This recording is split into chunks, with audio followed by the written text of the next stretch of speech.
Bonds of Love and Desire. Synopsis.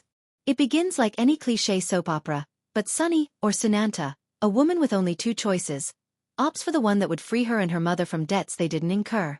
She takes the shortest and most convenient route.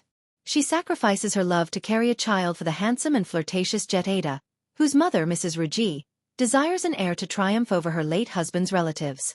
Over time, personal gains transform into love. However, just as love starts to blossom, Jettada is involved in a car accident that leaves him unable to walk. What will happen next? Stay tuned to find out. Chapter 1. A Passionate Night. On a night filled with heavy rain and crashing thunder, the staff of the grand mansion were bustling about, ensuring no window was left unsecured. On the cream-colored bed, adorned with red rose petals arranged in a heart shape, the petals were now scattered everywhere. Some had landed on the voluminous wedding gown discarded beside the bed, while others were strewn across the bed itself, shaken loose by the passionate rhythm of the lovers' union. Sunny, or Sunanta, the newlywed bride, still wore a flower-embroidered veil atop her head. However, the rest of her body was entirely bare. Jettada, the handsome heir to a wealthy family, was still reeling from shock.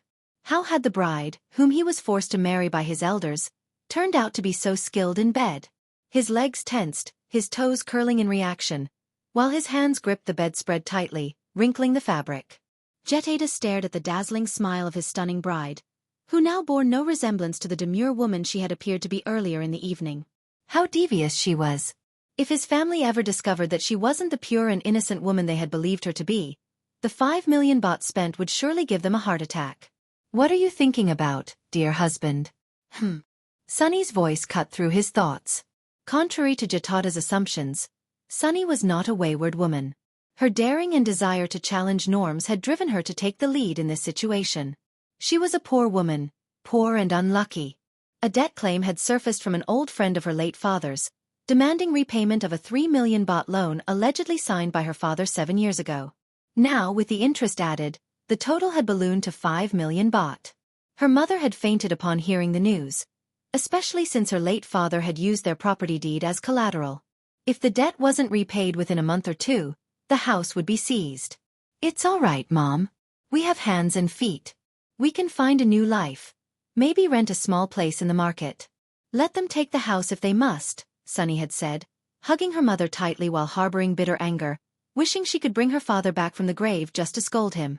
Before long, Mrs. Rujee, her mother's former employer, who happened to hear about their misfortune, presented an unusual proposal. Sunny could become a surrogate mother to provide an heir for Rujee's prestigious family. Initially, the offer was for 2 million baht. But when her mother relayed the proposal, Sunny took a bold gamble and demanded 5 million instead. To her astonishment, Mrs. Rujee, eager to secure an heir, agreed. She even promised additional compensation if the pregnancy was successful. However, she was adamant about one condition. Sunny had to be a virgin. The family demanded only a pure and untainted woman. To confirm this, Sunny was taken to a gynecologist. When Mrs. Rujee received the certificate verifying her purity, akin to a prize diploma, she was overjoyed, showering Sunny with affection and repeatedly calling her Dear Sunny. Chapter 2.1. Life Goes On. The new morning brought breakfast served on a gleaming teakwood table, with every dish revolving around eggs.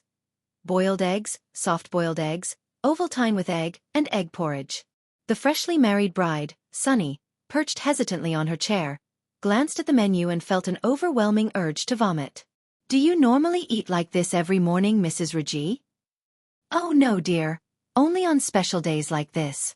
Now, make sure you rest plenty afterward, so the baby can come sooner, Mrs. Rujee replied casually. What? I'm not a pig that just eats and sleeps. Sunny snapped. Mrs. Rujee chuckled lightly, unfazed by Sunny's irritation. Her son hadn't yet come down for breakfast, likely still in the shower, or so she thought. But suddenly, a shrill scream echoed from the upper floor, reaching all the way to the dining room below. The spoon Sunny had been using to scoop up porridge paused mid-air. Oh, don't mind him, Mrs. Rujee waved dismissively. So, how many breeders do you actually have in this house, Mrs. Rujee? Don't think like that, dear. You're his rightful wife. Those other girls? They're just like popcorn, snacks really. Oh, so I have to get examined on a medical table, But what about your son, huh? Well, did he have to pay out money like I did? Sunny fell silent, struck by Mrs. Rujee's logic. She decided to drop the subject and ignore the commotion from upstairs. Half an hour later, Jettada appeared downstairs, looking refreshed and in an exceptionally good mood. Following closely behind him was Duong, the maid's daughter, clinging to his arm as they descended. When they reached the dining table, now laden with snacks instead of breakfast, Mrs. Rujee glanced disapprovingly at her son. "Why don't you just stick to Sunny, Jettada?" Jettada grinned, pulling out a chair and sitting down. Duong moved to lean against the wall, ready to assist if needed. "I don't want to tire my bride out too soon, mother," he said with a smirk. The young man's gaze fell on Sunny, who was busy devouring one pastry after another, piling her plate as high as she could. "We've already paid, and she eats so much on top of that. Might as well make the most of it, son," Mrs. Rujee said, speaking about Sunny as if she were livestock. Sunny pretended not to hear, ignoring their conversation entirely. "Well, to be honest, I'm starting to feel a bit sorry for her," Jettada said with a hint of amusement. "So, are you heading to the company today?" "Yes, and I plan to stop by and see Canifer as well," he replied. "Oh, why bother? That family sucks the life out of everyone like leeches," Mrs. Rujee exclaimed, gesturing dramatically with her fork. Sunny observed silently, noting how her husband seemed to have endless women connected to his life. "But Canifer has never asked me for money, mother," Jettada defended. "Sure, she hasn't, but every time you visit, her mother does. And not for small amounts either. She asks for tens of thousands at a time. They must think our house is a gold warehouse."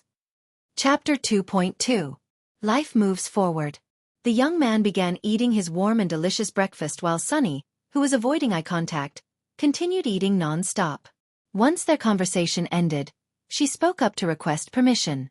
"Mrs. Rujee, may I go home for a bit? Even if I stay here, your son isn't making much use of me," she said. "Why go back? I have a mother, you know. Or do you think I'm a pig you bought, so I don't need to go home?" she retorted sarcastically. Jettada chuckled softly under his breath. "You eat like one, so maybe you are. Just kidding. Go ahead, but make sure you're back by the afternoon," Mrs. Rujee said. "Of course, Mrs. Rujee," Sunny replied with exaggerated politeness. "I'll be passing by that way. Want to go together?" Jettada offered. "Wow, how kind of you, husband dear. I won't say no," she replied with playful annoyance. Jettada looked at her with a mischievous glint in his eye, while she turned back to her pastries, chewing them deliberately. "All right then, I'm off to the gold shop.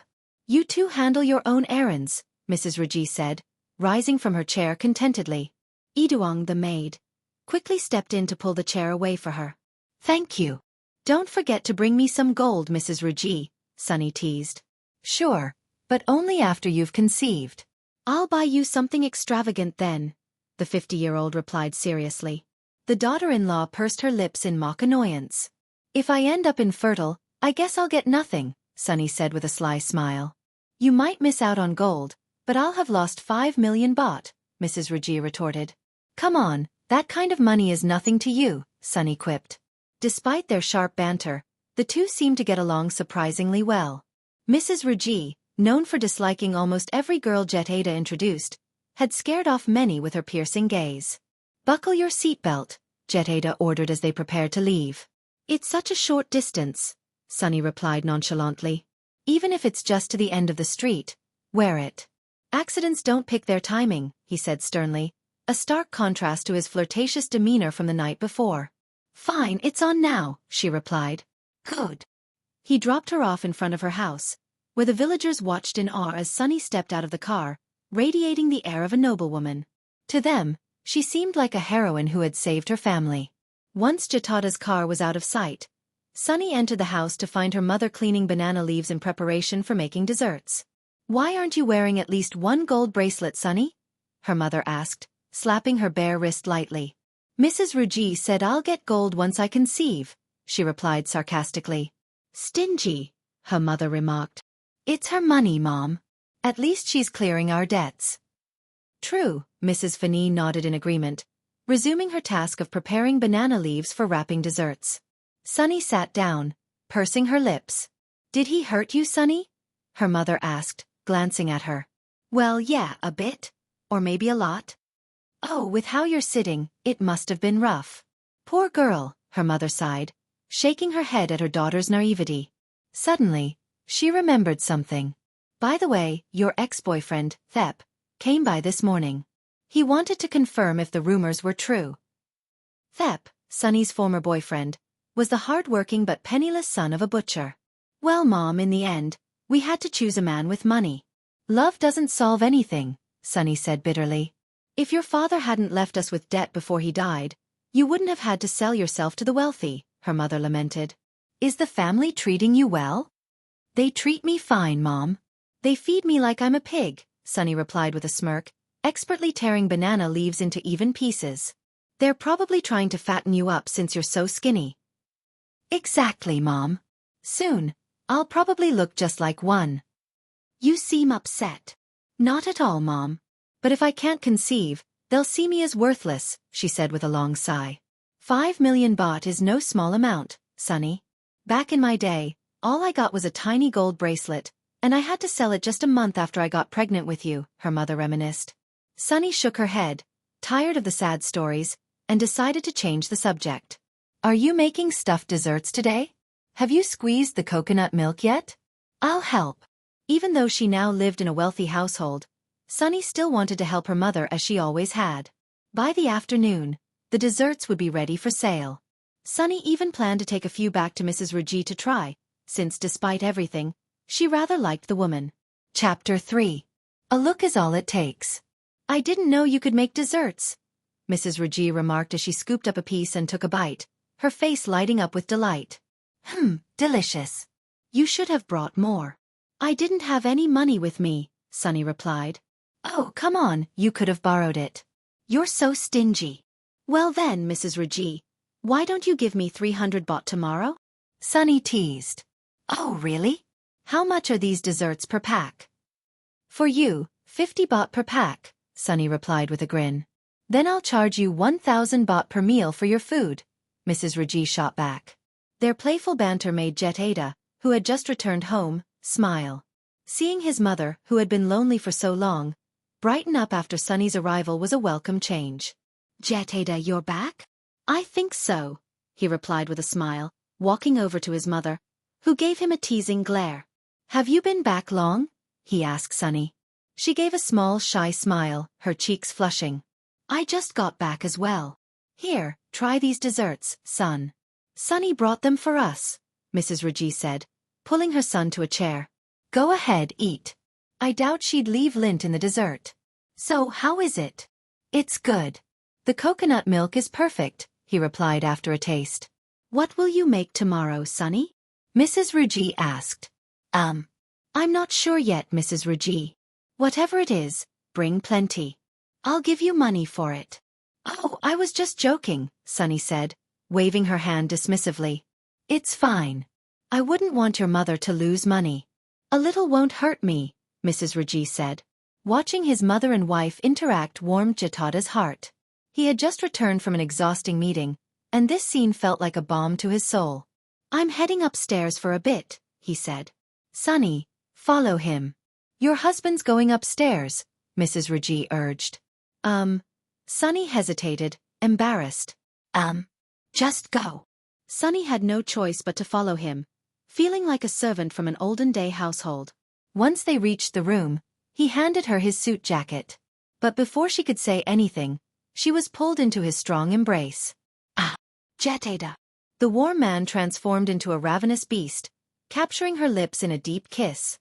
His tongue sought hers, demanding a response. The suit jacket fell to the floor as he pressed her against the wardrobe, his hands roaming freely. Sunny let out muffled moans, barely able to resist. Did you want to say something? He asked, pulling back from the heated kiss. It's only 3 in the afternoon, she protested weakly. And who set the rules for when a husband and wife can be together? He teased, his hungry gaze piercing her. I have a request, she said softly. Speak then, he said, releasing her and stepping back to sit on the sofa. He began unbuttoning his crisp white shirt, his eyes never leaving her. While we're bound by this agreement, can you promise not to be with anyone else? Like this morning, it made me feel bad. She finally looked him in the eye, determined to confront the issue. Your eggs won't work if I do, he chuckled. I'm serious. But it's up to you. I'm just the surrogate. I don't have much say. Her voice trembled with sadness at the reminder of her subordinate role. You're an odd one. Fiery one moment, cheerful the next, and now you look utterly dejected, he remarked. I'm human, you know. Or do you think the poor don't have the right to complain? Ha! Come here, he said, gesturing for her to sit beside him. Sunny hesitated before approaching, only for him to pull her onto his lap. Ah, Jettada. Listen to me, he said, his intense gaze meeting her soft features. Yes, I was with Duong before. But that was last month, the final time. Once my mother decided I was to have a child with you, I've been with no one else. Why was Mrs. Rujee in such a rush? Because of an inheritance issue. My father's relatives set a condition that if I have a child, the inheritance will be ours. Oh, how much is it? 500 million baht. If I don't have a child within a year, it goes to my father's relatives. That's quite a lot, she gasped. Honestly, I'm not as concerned as my mother. But seeing how well you get along with her, I'm fine with it. His once fiery gaze softened as he gently caressed her face, though it quickly flickered back to desire. What about the other women in your life? Why not have a child with them? One of them has health issues, and we've grown distant. His eyes darkened with sorrow. Does that make you sad? You sure talk a lot. Are you trying to distract me? No. I was just curious. I used to have a boyfriend before marrying you. What happened to him? I haven't seen him, and I don't think I can face him, she admitted. Jettada nodded knowingly, recalling his mother's explanation about her family's financial troubles. Do you still love him? Her eyes welled with tears. Though they'd been together for years, it was impossible to forget so easily. I'm trying to forget. I'm sorry. For what? For being the reason you had to leave him, he said softly. Beneath his exterior, Jettada was gentle and considerate, though his pride might make him seem aloof to strangers. Love doesn't fix everything. We just weren't meant to be, Sunny said, her voice breaking as tears streamed down her cheeks. Let's take a bath. I'll introduce you to my relatives, he said, finally easing the tension between them. Chapter 4. The Gift. Are you sure, Jettada, that your wife was really a virgin? Pathani, a nosy relative, asked with a mocking tone. Jettada sighed inwardly at the sight of this cousin, who had unexpectedly returned from abroad. She had a knack for making others feel inferior and believed no one could measure up to her. I have an official certificate from a renowned doctor, which should suffice, Sunny interjected sharply. Besides, the exam left my womb feeling sore. Sunny wasn't one to back down. Her sharp tongue made her a poor target for bullying, which was precisely why Mrs. Rujee had chosen her as the daughter-in-law of the Pryanand family. Ha! Shameless, Pathani scoffed, while Sunny nonchalantly popped a piece of dessert into her mouth and rolled her eyes, feigning indifference. Apart from Pathani, there were other relatives present who enjoyed making snide comments. Sunny, however, pretended not to hear them. I bet you're working non-stop to produce an heir, right, Jettada? Jettada merely smiled at their antics. These relatives only attended for appearances, and he didn't bother engaging further. Why didn't your mother come, Jettada? She's busy with accounting. Very hectic these days, he replied. The relatives mumbled their complaints, but Jettada stayed until it was socially acceptable to leave. The gathering ended in a dull lull, with some barely touching their water before departing. Let's go, Jettada said to Sunny. Once they were in the car, he smiled and asked, So, what did you think of meeting my relatives? Oh, I've never had this much fun in my life, Sunny replied sarcastically. Jettada burst out laughing before starting the car. He drove to another destination, stopping in front of a shop with a pearly white sign that read, Patra's Diamonds and Gems. Sunny felt a strange chill but brushed it off. We have an appointment with Ms. Patra. Let's go, Jettada said. Though it was nearly 9 p.m., the shop owner hurried out to greet her VIP client. Mr. Jettada, I thought you weren't coming, the stylish woman exclaimed as she looked him over and sized up the woman accompanying him. Of course I came. My apologies for being late, he said politely. Come in, please. I'll have the staff bring out what you ordered. If it needs adjustments, we can arrange that too. Inside, Jettada led Sunny to a sofa while the diamond and gem displays sparkled brightly around them, leaving her momentarily speechless. Here's some water, a staff member said, handing her a chilled glass. Sunny quickly gulped it down. You just drank water earlier, Jettada remarked, amused. Yes, but I'm thirsty again, she retorted. He chuckled but didn't press further. Just then, Ms. Patra and her staff carried a large velvet box and placed it in front of them. Go ahead, open it, she urged. Go on, Jettada encouraged Sunny. She hesitated, glancing at him. His warm smile gave her the confidence to reach out and open the box. The dazzling sparkle of jewelry flooded her vision. Necklaces, earrings and rings, all in a complete set and breathtakingly beautiful. Is this for Mrs. Rujee? She asked Jettada. He nodded. Yes, but it's for you. My mother had it made for the family's daughter-in-law. Oh my, how romantic! Ms. Patra exclaimed, clasping her hands over her chest. Sunny, meanwhile, was stunned. Once she regained her composure, she nervously pushed the box back to the center of the table. What's wrong? Do you need any adjustments? Ms. Patra asked, alarmed by the reaction. Jettada, it's too expensive, Sunny stammered. But my mother gave it to you. You must accept it. His previously warm demeanor turned stern. All right. I'll have it packed properly, Ms. Patra said quickly, sensing the tension. Thank you, Ms. Patra. Here's my card, Jettada said, handing over his payment. Ms. Patra accepted it and left to finalize the arrangement, giving the couple a moment alone. Are you trying to embarrass me? Jettada asked sharply. No, but I'm genuinely afraid to accept it. You weren't afraid to seduce me on our wedding night, but you're scared to accept a gift from my mother? That's not the same. Sunny protested, her face flushing red. Why so quiet now? Do we have to discuss this here? Fine. We'll talk about it in bed instead. Ms. Patra returned with an elegant paper bag, handing it over with a sweet smile. If you want any adjustments, just call. Our shop is always at your service. Just don't switch to another store, she added with a wink. Mrs. Rujee and her husband were among the shop's earliest clients and had become loyal patrons. Of course, Ms. Patra. Thank you. We'll take our leave now, Jettada said. He and Sunny offered polite farewells before leaving. As their car disappeared into the night, Ms. Patra muttered to herself, why would Mrs. Rujee choose someone like her as a daughter-in-law? Strange.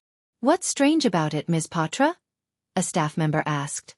Well, with her wealth, you'd think she'd have her son marry into another rich family. But instead, she hired the daughter of her former maid to produce an heir. The young staff member laughed.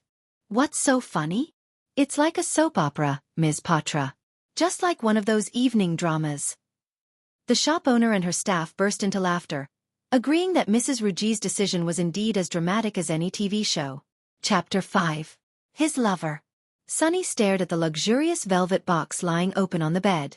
Meanwhile, Jettada was showering in the bathroom. As she gazed at the shimmering contents, the glow from his phone caught her eye. Curiosity piqued. She picked it up to see the name of the person her husband had mentioned earlier that morning. Sunny hesitated. Should she answer or ignore it? The caller tried twice before switching to a text message. Sunny's eyes widened as she read it. Asterisk, Jet. What are you doing? I need to discuss something urgent with you.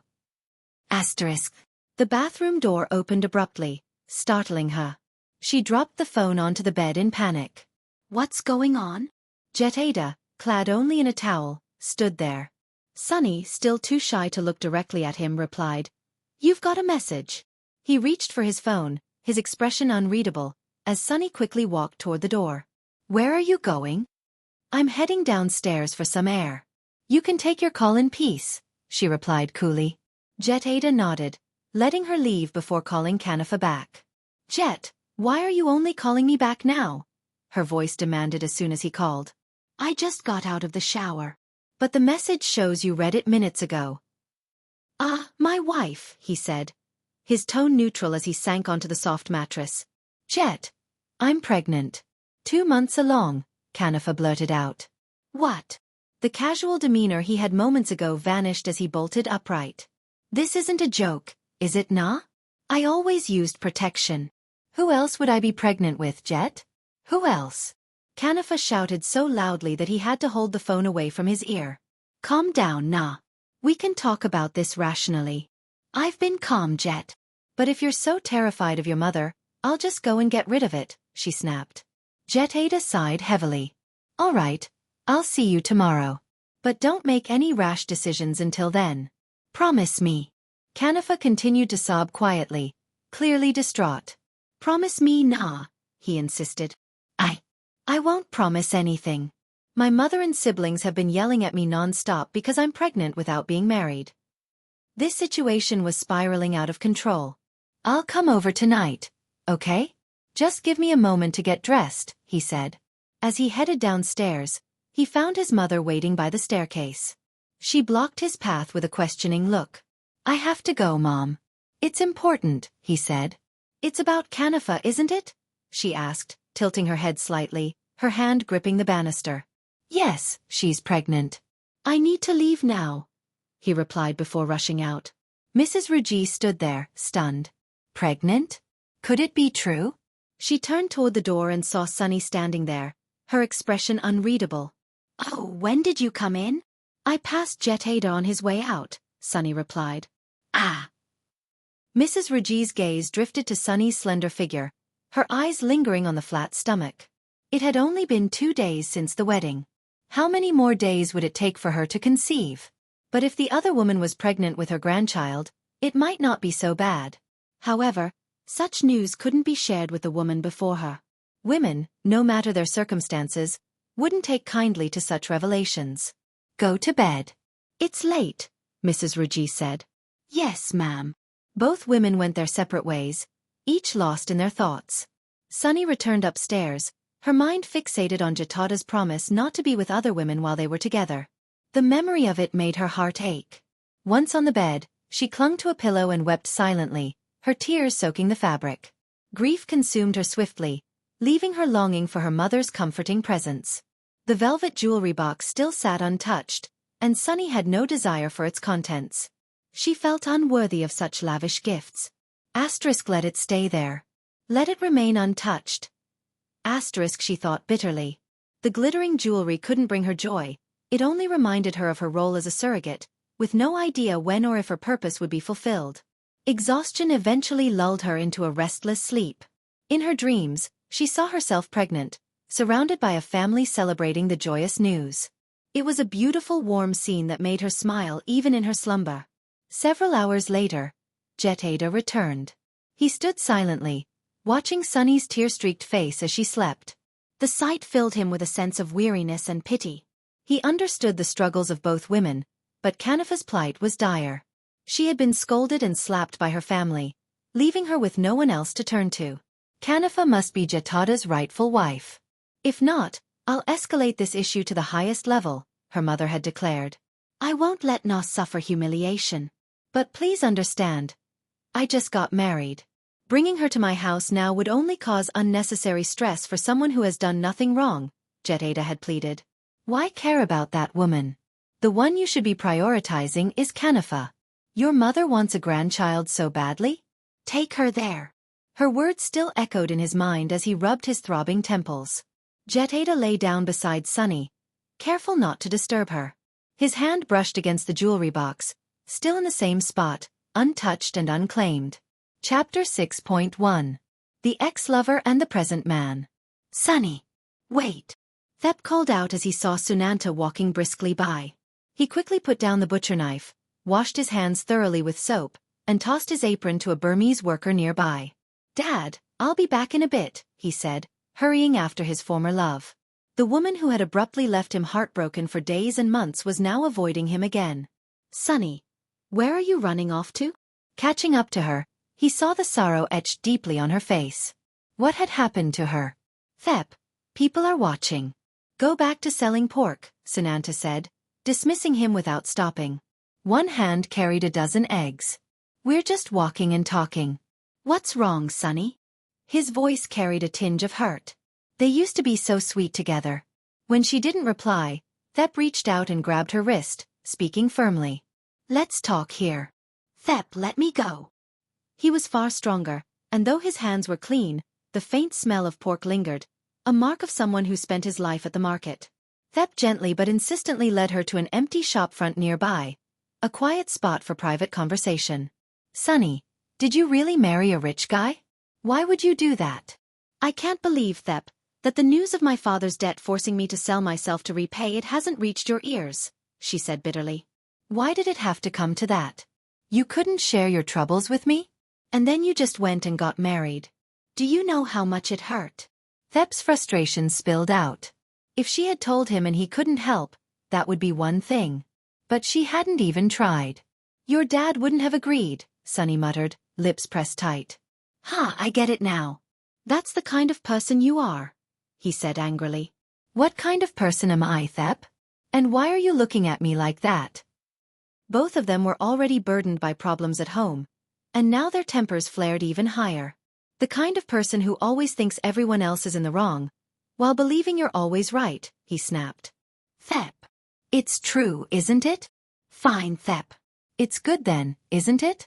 Now you don't have to deal with someone as terrible as me anymore. Goodbye. Her resentment surged.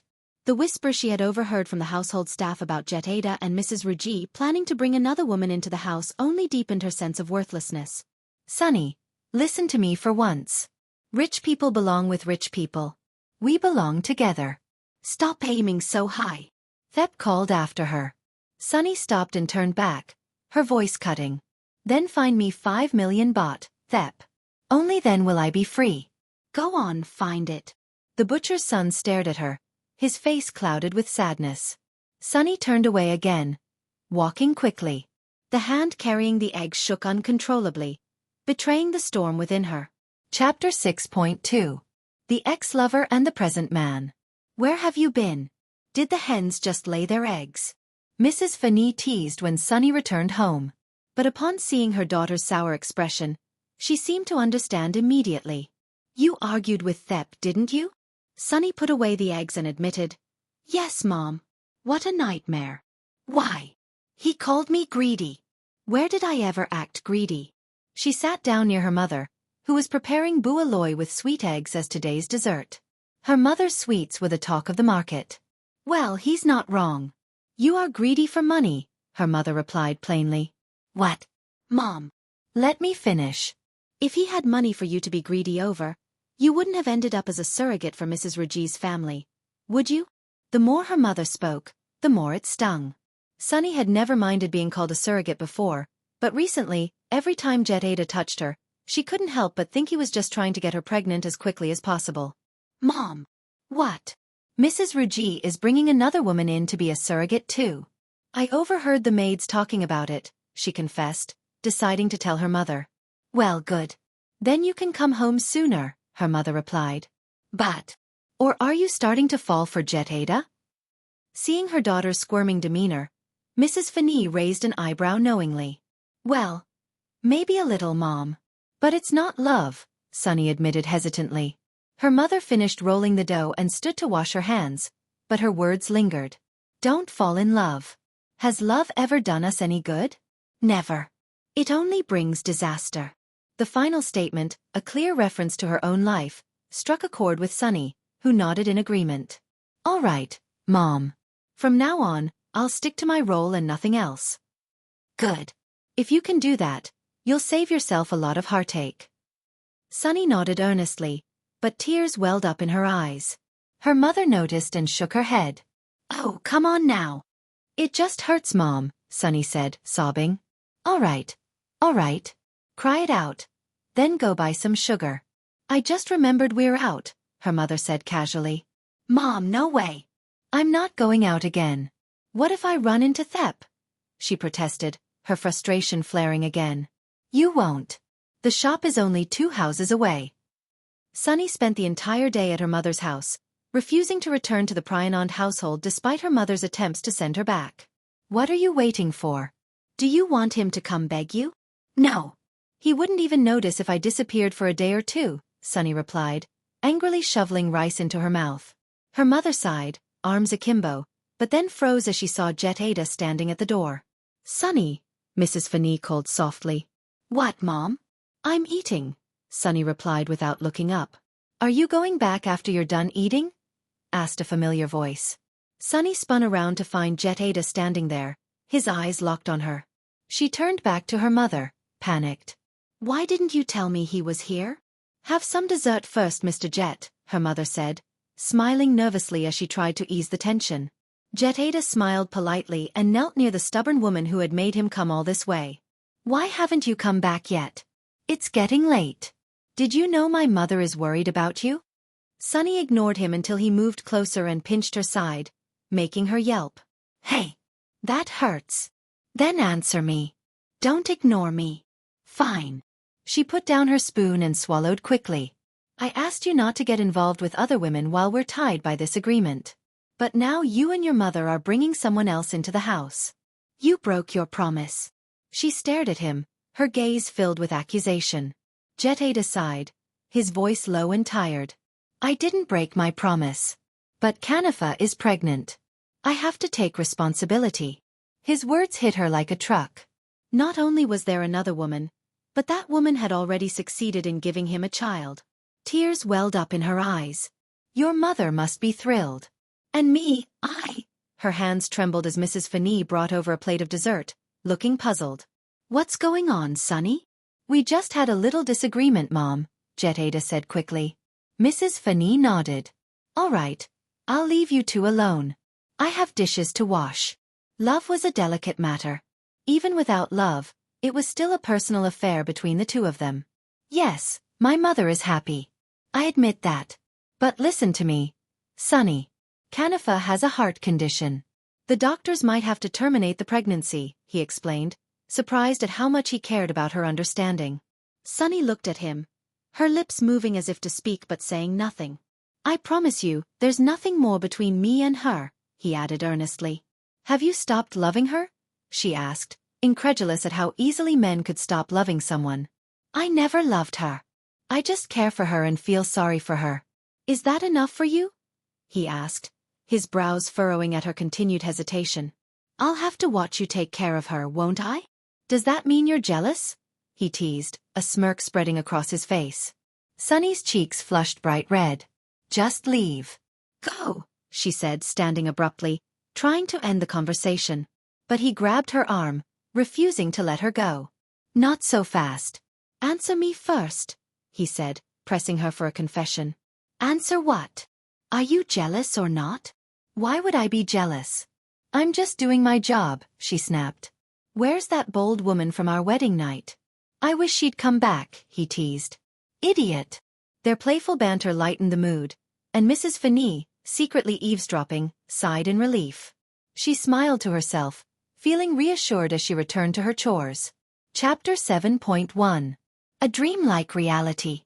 "Jet, I feel like throwing up again," Kanifa groaned, swaying as though she might faint. Jettada rushed to her side immediately, leaving Sunanta to watch the scene with a heavy heart. For over 2 months, she had endured, pretending not to notice or care.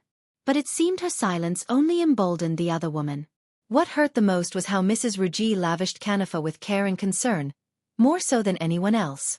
"Jet, take her to sit outside where she can get some fresh air. She's 4 months pregnant now, yet her belly doesn't seem to be growing. You should try nourishing her better," Mrs. Rujee scolded. Sunanta couldn't continue eating. Even though she shared a room with Jettada, he was summoned to Kanifa almost every night. The intimacy they once shared seemed to fade further away. "Mrs. Rujee, I feel like eating something delicious," Kanifa said sweetly. "Then tell me, and I'll have someone get it for you," Mrs. Rujee replied, walking over to her, completely forgetting the other woman at the dining table. "But I want to go myself. Can Jet take me?" Kanifa tugged at Jettada's sleeve when Mrs. Rujee didn't answer. "Jet, I'm craving sushi. Can we go to the restaurant?" Both Mrs. Rujee and Jettada glanced towards Sunanta, but she had already left the table. They sighed in unison. "Well, Jet? It's up to you," Mrs. Rujee said, torn between pitying Kanifa and recognizing that the child she carried was her grandchild, something she was immensely excited about. In the end, Jettada gave in and took Kanifa to the restaurant. From the second-floor balcony, Sunanta watched their car drive away, tears streaming down her face uncontrollably. Lately, she had been more emotional than usual, eating less and struggling with the constant scenes that tore at her heart daily. Sunanta didn't feel like going anywhere. She spent her time pacing the room, sometimes crying when the emotions overwhelmed her, and other times falling into an unplanned sleep. Chapter 7.2. A story that feels like a dream. Knock. Knock. Knock. Miss Sunny, Mrs. Rujee asked you to come down for dinner. The call interrupted Sunny's day of lying in bed and aimlessly lounging, but she didn't feel like going anywhere. She pretended to stay asleep, which eventually turned into actual slumber. She faintly heard someone enter the room but didn't open her eyes. Though her ears caught the sounds, her body felt too drained to respond. A cool hand gently touched her forehead, followed by a sigh. "She's burning up, Mom," said a familiar voice. Ah, it was Jettada. When had he returned? "Duong. Call Dr. Chalk immediately. Tell him to come here quickly." Mrs. Rujee's voice carried clearly through Sunny's hazy state. She drifted back into a peaceful slumber, only occasionally aware of faint noises, doors opening cautiously, cold metal touching her wrist and abdomen, and someone reporting, "She's likely pregnant, but to confirm, we'll need a urine test."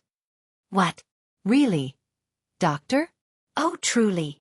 Mrs. Rujee's excitement rang out. Was this a dream or reality? She felt herself being gently turned onto her side, the blanket pulled back slightly, followed by a sharp prick in her hip. Sunny wanted to cry out, but her body refused to respond. It must be a dream, she thought.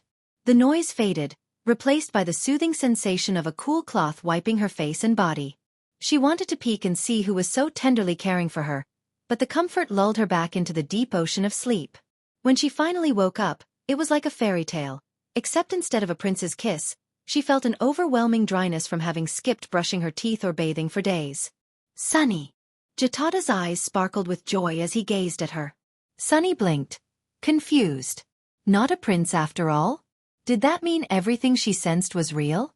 "You've been asleep for almost 2 days. But your fever's gone down now," Jettada said, holding her hand in his own. It felt wonderful to wake up to such care and affection. But where was Kanafa? "Not saying anything?" he asked, tilting his head curiously. "Was I sick?" she finally asked. He nodded, his gaze brimming with what seemed like love. "You were unwell because you're pregnant." "What? Say that again," she demanded. "You're pregnant with my child. You've been experiencing morning sickness. We'll go to the hospital soon to confirm everything." Sunny's jaw dropped but then closed as confusion and realization set in. "My period has always been irregular, and I haven't noticed anything unusual." "Are you sure?" Her voice carried uncertainty as her mind swirled. "We'll confirm it. I bought pregnancy tests. Do you feel like you need to use the bathroom?"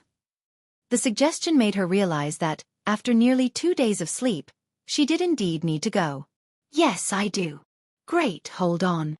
Jettada released her hand gently and retrieved a white plastic bag from the table. He returned with 2 pink boxes and handed them to her, explaining, "Use the bathroom and follow the instructions. I'll take you there." Sunny felt a mix of anticipation and fear as she took the test kits. What if the results didn't align with their hopes? "Wait outside. I'll call you when I'm done," she insisted, feeling embarrassed despite their intimacy. "All right, be careful. Shout if you need anything," he said, clearly more concerned for the baby than her. Following the instructions, she performed the test and waited. The seconds felt like an eternity, but eventually, a single line appeared. Then slowly, a second line emerged, clear and undeniable. Both tests showed the same result. Should she use a third one just to be sure? "Jettada!" she shouted in surprise. He burst into the bathroom without hesitation. "What's wrong? Are you okay?" Tears streamed down her face as she looked up at him, holding out the tests.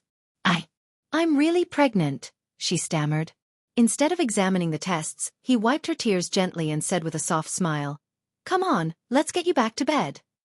As he carried her, Sunny couldn't shake the feeling that his actions were filled with love. A delicate bond was forming between them, a connection often described as a golden chain. The tiny life growing inside her seemed to hold an almost magical power, drawing their hearts together and intertwining them in a way that nothing could break. Chapter 8. The sweetness of the word love. The gentle rain poured steadily, soaking the earth with its refreshing touch. The rainy season had arrived once again. Sunanta absent-mindedly stroked her still flat stomach, lost in her thoughts. Kanifa wasn't really pregnant. She had lied, forced by her mother. But the truth eventually came out, as secrets rarely stay hidden forever. Sunanta, however, was truly pregnant. Almost 2 months along now. It was her first trimester, and her body felt like a whirlwind of emotions and physical changes. She craved only fruits and vegetables, leading everyone to speculate that she might be carrying a girl. Sunanta, though, didn't care about the gender. A child was a child, and she would love them all the same. "What are you thinking about?" Jettada approached her. His demeanor noticeably softer and kinder than before. Sometimes she couldn't help but feel that he might actually be falling in love with her. "I'm just watching the rain." "It's mesmerizing," she replied. He murmured, stepping closer to wrap his arms around her and gently caress her stomach. "You should eat something. You're looking too pale and thin." She responded only with a warm smile. "If you want to go anywhere, just let me know." "I'll take you," he offered. Ever since her recent illness and the confirmation of her pregnancy, his behavior had shifted. Even his choice of words changed. Instead of the informal "I," he now used a more respectful "you" when addressing her. She couldn't help but wonder if his tone would change again if something went wrong. "Let's wait until my belly grows. Then I'll ask you to take me shopping for baby supplies," she said, glancing back at him, only to be rewarded with a playful kiss on her cheek. "We could go now if you'd like." "I just want the mother of my child to feel more cheerful," he replied, his voice filled with sincerity. Chapter 9. The love that can never be the same. Jettada drove Sunanta to her mother's house, his expression filled with concern.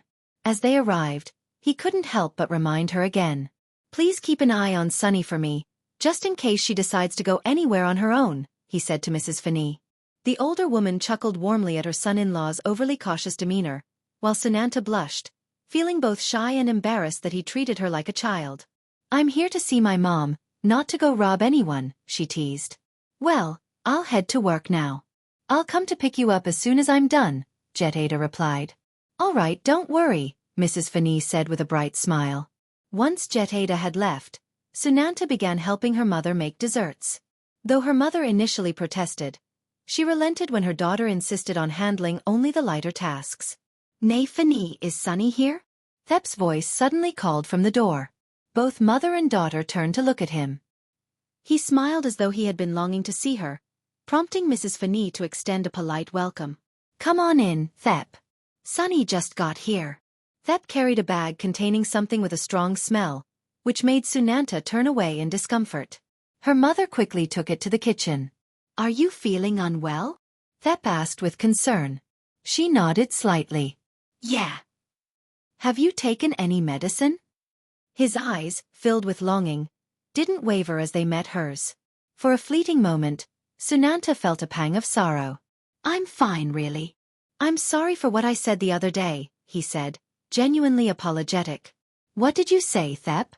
"I don't even remember," she replied, feigning ignorance. Thep knew she was pretending to forget, and a sheepish smile crossed his face. "Is it too late?" "If I were to gather enough money to buy you back." Her eyes widened in shock at his words, which seemed utterly impossible. Even Mrs. Finney, who had just returned from the kitchen, was taken aback. "What did you say, Thep?"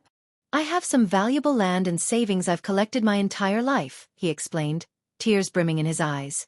Mother and daughter exchanged glances, their surprise unhidden. "My father and mother would be devastated if I sold that land," he admitted. "They would, but..." Thep wanted to say that what he felt now was far worse. Loving someone yet failing to protect them was the most painful thing of all.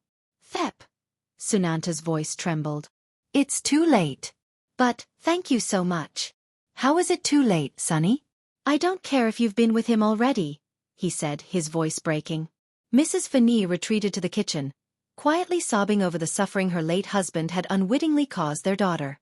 "Listen, Thep, I'm over 2 months pregnant," she confessed. The butcher's son felt as though the ground beneath him had crumbled. He looked at her with heartbreak, tears streaming uncontrollably. I'm so sorry, Thep, for everything," Sunanta said, overwhelmed with guilt. The magnitude of the situation, the sorrow it brought. It was more than either of them had ever imagined. Can I hug you one last time? Just once, Thep asked, his voice choked with emotion. They sobbed together, holding each other tightly as memories of happier times flooded back. She couldn't deny her fault in leaving him without a single word, running off to marry someone else. Yes, Thep. I'd like to hug you too, she replied. They embraced, their tears falling freely, before Thep slowly let go, his strength failing him. Thank you so much, he said. In his embrace, Sunanta felt the depth of his love for her, a love that had never faded, perhaps even grown stronger. No matter what, I'll always love you, Sunny, he said softly. I'm so sorry, Thep, she cried. Don't cry, my dear. From now on, let's just be good friends, okay? She nodded, tears still streaming. At last, Mrs. Finney emerged. Nay, Finney, I should get going now, Thep said. The older woman nodded, her eyes moist with fresh tears. If you ever need anything, come to us. You're always welcome here. As he walked to the door, Thep glanced back one last time at Sunanta, who was still weeping into her hands. He smiled faintly. She had her mother to comfort her now. As for him, he would return to the butcher stall, his hopes and plans shattered. Nothing could ever be the same again. Whether right or wrong, nothing could change what had already happened. Mom, I feel so sorry for him, Sunanta whispered through her tears. I understand, my child. But this isn't your fault, her mother replied, wrapping her in a warm embrace. It is, Mom. I underestimated how much he loved me, while I loved him far too little, she admitted, her voice heavy with regret. Her mother remained silent, knowing this was a bitter truth that couldn't be easily resolved. Even if Thep had sold everything to clear their debts, it wouldn't have guaranteed a happy ending. And so, she held her daughter tighter, letting her cry until she found some relief. It was the least she could do to atone for the burden she felt she had placed on her. Chapter 10. Meeting Canifa again. Are you sure you don't want me to go in with you? I'd really like to see my baby, Jettada said with a hint of disappointment when Sunanta refused to let him join her for the ultrasound. The doctor had already permitted him, and at Thepchan Hospital, negotiating such matters was rarely an issue. You'll get to see it at home. The doctor will give us a copy of the images, she reassured him. She was now over 5 months pregnant, and it was the first time she would see her baby's movements. If they were lucky, they might even learn the baby's gender. You're so cruel, he teased. Oh, not at all, Mr. Jet. Please wait here, okay? Eventually, Jettada relented and stayed seated in the comfortable waiting area, where snacks and drinks were thoughtfully provided. Too anxious to sit still, he distracted himself by fiddling with his iPad. Jet! A familiar sweet voice called out beside him. He looked up, curious, and froze for a few seconds. It was Canifa. How dare she approach him after what she had done? Yes, he replied coolly. May I sit with you? Although the waiting area wasn't crowded, Jettada didn't want to cause a scene. He shifted slightly, giving her space to sit. Thank you, she said, settling in and fidgeting with the handles of her bag as if trying to muster confidence. I'm 2 months pregnant now, she announced. Jettada struggled to suppress a laugh. But I'm not here to claim it's your child. I'm married now to a foreigner, she quickly clarified. Oh! Jettada scratched his neck awkwardly, clearly surprised. Congratulations. Where's your husband? There he is. His name is Kevin, Canifa said, pointing to a silver-haired man seated nearby. When Kevin noticed her pointing, he smiled warmly and nodded in greeting. Well, he seems nice, Jettada commented. Yes, he's 40, very mature and capable, she replied with pride. Congratulations again, Jettada said sincerely, feeling more at ease. I wanted to apologize for deceiving you before, Jet, Canifa added, her eyes filled with regret. He waved it off. Oh, don't worry about it. It's all good. Her smile returned. Thank you. I'll go sit with him now. Of course, please do. Shortly afterward, Sunanta emerged from the exam room and happened to cross paths with Canifa, who smiled as they passed. A wave of unease hit Sunanta. Why was Canifa here? Could she be pregnant too? So, mom-to-be.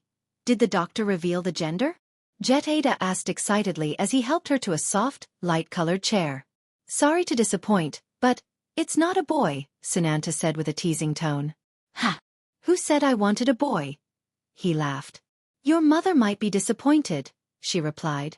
He pulled her close, his tone reassuring. Mom will be thrilled. Baby girls are adorable, and you'll get to pick out all the pretty outfits for her.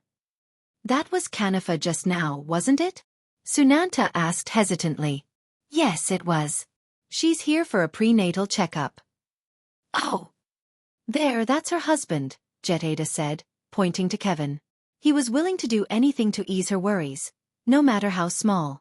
Hearing this, Sunanta sighed with relief, and a faint smile returned to her face.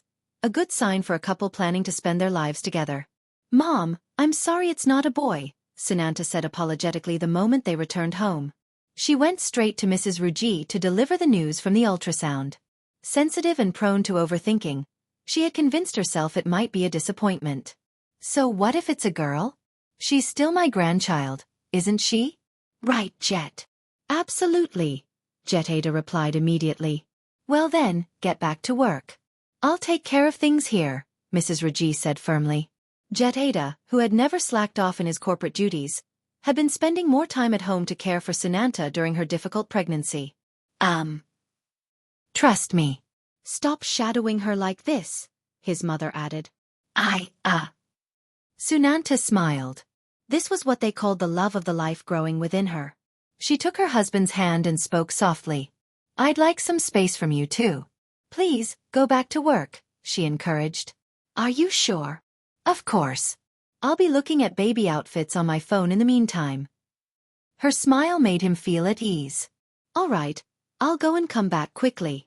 No need to rush, she replied, her voice full of warmth and gratitude.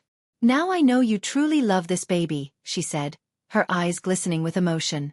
He leaned close and whispered, I love you too. Oh, get going already. What's with all the sweetness? Mrs. Rujee exclaimed, shooing them along. The couple laughed together, their hearts light, before Jettada finally left for work, as his mother had ordered. Chapter 11. Fleeting Hopes. *Re-eyeing. The phone in the bedroom rang incessantly, its sound reaching even the bathroom.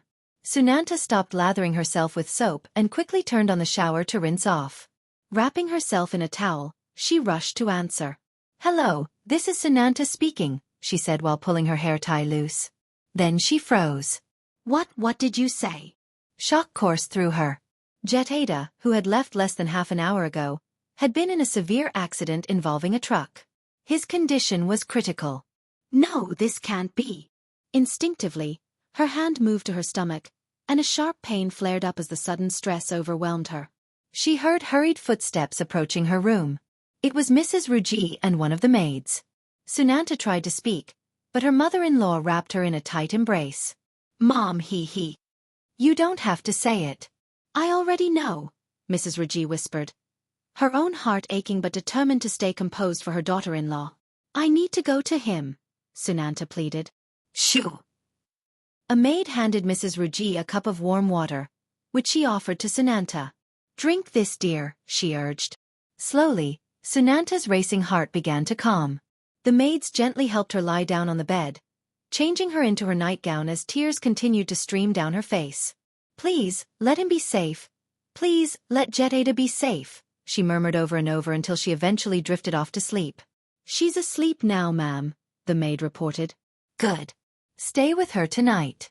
Keep an ear out for anything. I'm heading to the hospital, Mrs. Rujee instructed. Yes, ma'am.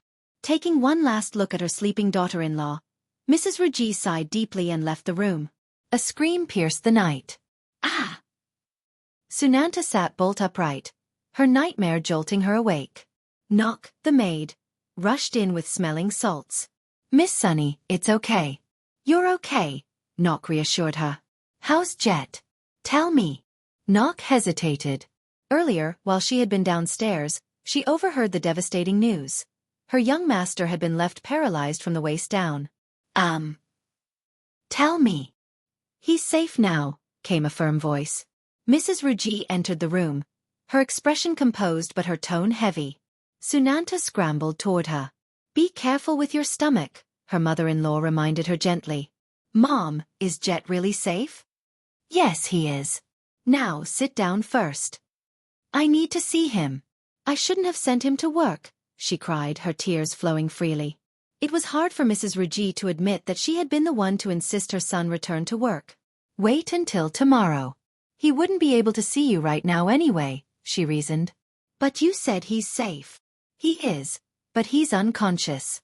Do you want him to worry about you and the baby? Sunanta wiped her tears and sat down reluctantly. No, I want him to rest, she conceded. Good. And remember what Jet emphasized. You need to rest and eat well for the baby. Can you do that, Sonny? Sniffling, Sunanta nodded, her resolve strengthening. I will. Mrs. Rujee looked at her with pity.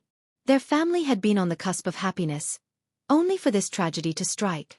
She dreaded how much more pain Sunanta would endure once she learned the full extent of Jettada's injuries. 5 days later. Get out! The moment Jettada regained consciousness and realized he was paralyzed, he lashed out in anger and despair. Every doctor or nurse who entered his room was met with a barrage of thrown objects until the hospital decided to discharge him early. Sitting in his wheelchair, his demeanor was one of utter hopelessness. From a distance, Sunanta watched him, covering her mouth with her hand. She wanted to go to him, but did he even want her near? Mr. Jet, it's getting warm. Let me. Leave me alone. The nurse fled quickly, leaving him alone in his world of isolation and pain. Jettada. Sunanta finally mustered the courage to approach him. Though he didn't tell her to leave, the way his fists clenched on his lap made his displeasure clear. I want to be alone, please, he said, his voice hollow. The baby and I miss you, she replied, tears streaming as she sank to the grass at his feet. Sonny, don't waste your time on a worthless man like me. I'm not the same anymore, he sobbed, the weight of despair crushing him. But as long as the baby's heart is beating, it means our child is alive, said a firm voice. Mrs. Rujee had arrived, her words carrying the strength of her own painful past. When your father was shot dead because of business issues, I was devastated. But I had you, Jet. I couldn't let despair consume me. I'm weak, Mom. I don't deserve to live, he said, his voice trembling. I understand, Jet. This is a huge change for you. But the doctor said with physical therapy and a strong will, you might walk again someday. How likely is that? Barely a chance, he retorted bitterly. Even if it's just 1%, I'd try for the sake of the child about to be born, she replied, gripping his hand firmly. Jettada blinked repeatedly, looking at Sunanta. Her anguish mirrored his, no less painful. At last he spoke. I'm sorry. From now on, I won't give up, for the baby, and for everyone I love. Both his mother and his wife smiled with relief, even as the maids wiped away their own tears. That's the spirit, said Mrs. Rujee, her voice steady as she patted his hand. It was a moment of triumph, a glimmer of hope shining through the darkness, binding their family closer than ever. Chapter 12. Love always remains beautiful. 5 months later. Wah! Wah! With ample preparation in terms of finances and space, Mrs. Rujee decided that her daughter-in-law would give birth at home. Part of the house was converted into a makeshift hospital, and since it was a natural delivery, everything proceeded smoothly without any complications. The baby is here, ma'am. Duong, the maid, rushed downstairs to report. Mrs. Rujee wiped the sweat from her forehead, her smile radiant with joy. Did you see who my grandchild looks like, Duong? Oh, I wouldn't know, ma'am. I only heard the cries and came straight to tell you. How much longer until they let me see the baby? The new grandmother was visibly impatient, prompting Duong to tease. You're not excited at all, are you, ma'am? Watch it, or I'll show you what excited looks like, Mrs. Rujee retorted, her tone light. As the two bantered playfully, Jettada appeared, slowly making his way with the help of a crutch. Mother, he called out. She rushed to support him. I'm fine, Mom. I want to go upstairs, he said firmly. Then let me help you, she offered. Motivated by his love for the child growing inside Sunanta, Jettada had worked tirelessly on his physical therapy. He could now walk short distances, and the doctors were optimistic that he might even run again one day. Climbing the stairs was a painful and exhausting ordeal. Sweat dripped from both mother and son as they made their way up. Memories of his once agile legs flashed through his mind, making him yearn for the day he'd fully recover. Just a few more steps, Jet, Mrs. Rujee encouraged, slightly out of breath herself. I have to make it, Mom. If I fail, I won't be able to face my child. My baby is the reward waiting for me. Despite his determination, the effort began to take its toll. His knees buckled, and he almost collapsed. His mother's eyes widened, but her arms instinctively supported him, just as they had when he was a child. They exchanged a tearful glance, unspoken words of love passing between them. No stopping now, he whispered, bracing himself for the final push. One more step. Careful now. With every painful movement, the last 3 steps felt impossibly far. Just 3 more steps, Jet. And up there, your reward is waiting. A beautiful reward, she urged. Finally, he reached the top, gasping for air, his chest heaving. You did wonderfully, my son, his mother praised. Hand in hand, they walked to the room that had been transformed into a delivery suite. It felt like a heavenly sanctuary. Smiling nurses greeted them at the door. You're amazing, Dad, one of them remarked. But Jettada wasn't paying attention to the compliments. He was fixated on the sound of his newborn's cries. Without realizing it, he quickened his pace, walking steadily toward his wife and baby. Everyone watched in astonishment. He was walking unaided. Jet! Sunanta, still recovering from the birth, exclaimed in joy. Her happiness was mirrored by his mother and the staff. Our baby! His trembling hands reached for the little bundle wrapped in a pink blanket, the baby's tiny mouth crying out loudly. She's perfect, he whispered. She looks just like you, Sunanta added, her smile radiant. She's gorgeous, Mrs. Rujee exclaimed, her voice choked with emotion. Tears streamed down the face of the normally composed matriarch as she gazed at her precious grandchild. May I hold her? Jettada asked. Of course, but let's have you sit down first, a nurse instructed. Once seated, the newborn, just over 3 kilograms, was carefully placed in his arms. The room fell silent as the family shared this tender moment. Our baby girl. What should we name her, Jet? I don't know. Something that represents us, he replied, his voice thick with emotion. The baby squirmed, her tiny pink tongue darting out. Looks like she's hungry, Sunanta observed. Let me feed her. Daddy's got this, he said, grinning. Baby, you're adorable, she teased. But that's not going to be her name, is it? Sunanta handed him a bottle, and he clumsily began to feed the baby. Make sure it's tilted properly, so she doesn't swallow air, she advised. The baby latched on eagerly, her tiny cheeks puffing as she drank. How about the name Venica? Sunanta suggested. Let's decide later, Jettada replied, his focus entirely on the baby. You're completely smitten, aren't you? Sunanta teased, feigning jealousy.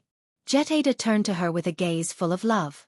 Because of her and their child, he had found the strength to walk again. I love you even more now. It's a love that goes beyond passion. And you. She reached out to hold his hand. Though her body was still weak, her face glowed with newfound life. I loved you before you loved me. Money might have brought us together, but love will keep us bound forever, she said.